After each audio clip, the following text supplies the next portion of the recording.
27 साल का दीपू चंद्र दास, जो कि हिंदू कम्युनिटी से बिलोंग करता था और बांग्लादेश में एक गारमेंट फैक्ट्री में काम करता था, जिसके ऊपर ब्लास्फेमी के एलिगेशन लगे कि उसने प्रॉफिट के खिलाफ डेरोगेटरी रिमार्क्स किए हैं, मगर इस बात का कोई भी एविडेंस सामने नहीं आ पाया। दीपू चंद्र दास बार बार ये कहता रहा कि उसने ऐसा कुछ नहीं किया, मगर भीड़ ने उसको पीट पीट कर मार दिया। उसके बाद उसकी डेड बॉडी को एक खंबे के साथ बांधकर उसको जला दिया। दरअसल जब से इंटरिम गवर्नमेंट बांग्लादेश को रन कर रही है, तब से लेकर अब तक करीब 2900 ऐसे मामले हैं जो कि माइनॉरिटीज़ के खिलाफ हुए हैं और असल आंकड़ा इससे काफ़ी ज़्यादा होगा।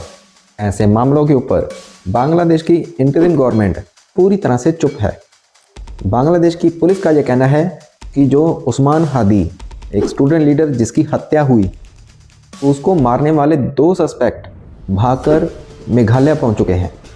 मगर इंडियन अथॉरिटीज़ की तरफ से बांग्लादेश के इस क्लेम को पूरी तरह से रिजेक्ट कर दिया गया है। इवन इंडियन अथॉरिटीज़ की तरफ से ये भी कहा गया है कि बांग्लादेश की तरफ से किसी भी तरह का कम्युनिकेशन नहीं किया गया है और ना ही किसी तरह के कोई भी एविडेंस भारत को मिले हैं।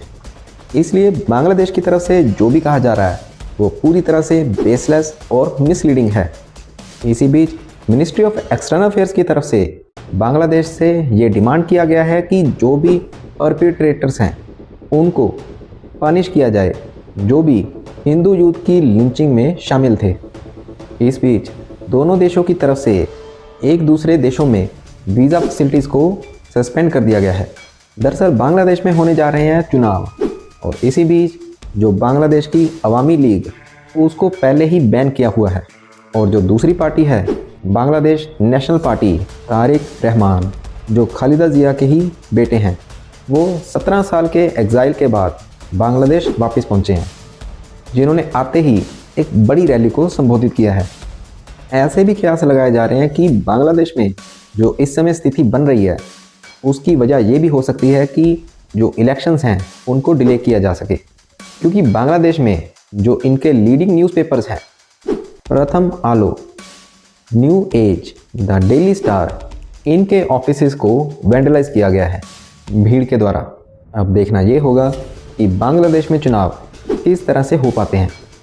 और अगर हम करंट सिचुएशन को देखें तो बांग्लादेश में जो माइनॉरिटीज़ हैं, हिंदूज़, क्रिश्चियंस और बुद्धिस्ट, उनके लिए ये समा काफ़ी मुश्किल भरा है।